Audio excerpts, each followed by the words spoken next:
that I should come and speak here. But honestly, this conference theme, which has kept for the next 1 hour, is basically to talk on ASEAN countries. And I think most of you know that about 11 countries represent ASEAN, and out of which Thailand is one of the most important. So we've got very good speakers who are going to speak after me. But I just thought of setting the tone. And what is the reason why I thought I came here? I was talking to the Deputy Ambassador, and one fortunate thing in India, fortunate in the world, most of the businesses today, in Indian terminology, is covered in MSME. When I say MSME, it's micro, small, medium enterprises. And if you see 90% of the Indian industries, I come from a place in Pune, which is the largest automobile hub for the last 50 years, and engineering companies. If you see 90% of the industries which are coming in the MSME, defined in India, and across the globe also it is the same. If you see these ASEAN countries which has proved, whether it is a country like Thailand, Singapore, they have always had small companies which became large companies. So my context today is, my panel experts or speakers after this going to talk. They give a more idea about the business, future, trade, opportunities, and also how India can become a bigger partner. And Government of India's policy for the last 10 years is looking far east. So when I say looking far east, I'll give an example. 10 or 15 years ago, when Chandrababu Naidu was the Chief Minister, he set up a plan to be one of the finest industrial estates in India. If none of you have gone or if anybody has gone, please do make a visit to Sri City in Tirupati district. I think that is the best industrial estate. 180 companies right from Kellogg's to Pepsi to Cadbury's. All have got the largest manufacturing plant. Why I'm saying this is, they envisaged 15 years ago that our future is going to be with Far East, and especially with these countries. And to just tell you about Thailand, I've been visiting Thailand earlier for my business. One of the best manufacturing units in engineering, and they have got real large manufacturing units. When I say manufacturing means, I was just talking to the ambassador, she told that 30% of the manufacturing industries contributes to the GDP. In fact, India is much lesser. So Thailand is a great place. And there is a trade deficit where actually we are exporting less and they are exporting more. So how do we leverage our strength in the MSMEs? So my context is, why does not happen in India?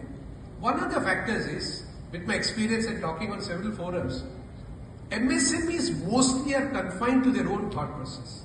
So I think our mindset has to change. I was hearing all the dignitaries and all the successful businessmen in WMC.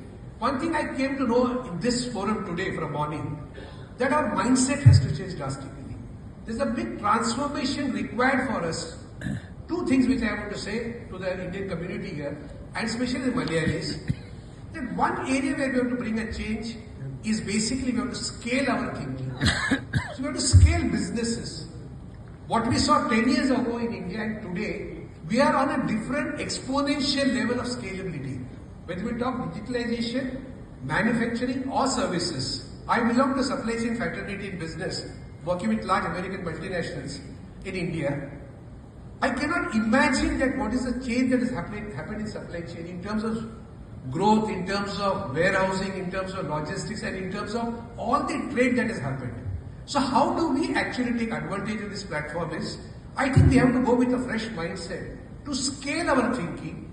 And second is managing scale, which is again a word which has come in the business industry everywhere, is managing scalability and sustainability.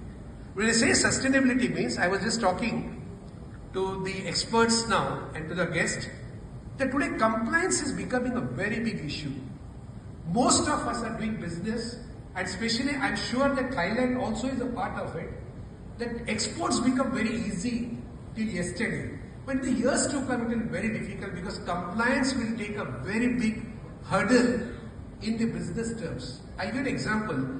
When ESG has been, started working in India very well, all the Indian companies which are quoted in the stock exchange, not only they have to follow the ESG norms, but their vendors have to follow. So how do we become compliant? And I'm happy to inform you, because I'm a associated with a lot of Chamber of Commerce and CII. India is one of the few countries which are becoming compliant very fast because of digitalization. When I say when we are becoming compliant means we are following various international norms today. So I think with this compliance, sustainability and scalability, Indians with a little bit of change in mindset and thinking little different in business, I think we can seize the opportunities in this place. And when she mentioned a word called visibility, I want to make it very clear why. Because we are sitting in a place like Bangkok, which attracts the largest number of exhibitors like Dubai. And why they attract? Because the visibility is so strong. Why do Indians not create a better visibility? With we having the largest IT professions in the world, our tools, our marketing kits, our social media, our presentation in exhibition has to grow very well. And this is an opportunity for us to understand how one China Plus can be an opportunity for us to grow. And I'm sure in the years to come, we as Indians, we as Malayalis should look for Far East. We should start working with these countries where there is a big opportunity and we should reduce the trade deficit. With these few words, I thank all of you and thank you for giving me an opportunity. And I welcome all the esteemed speakers after me, and I'm sure they're going to add the value. So I think I've done my duty by setting the tone. Thank you once again. Thank you.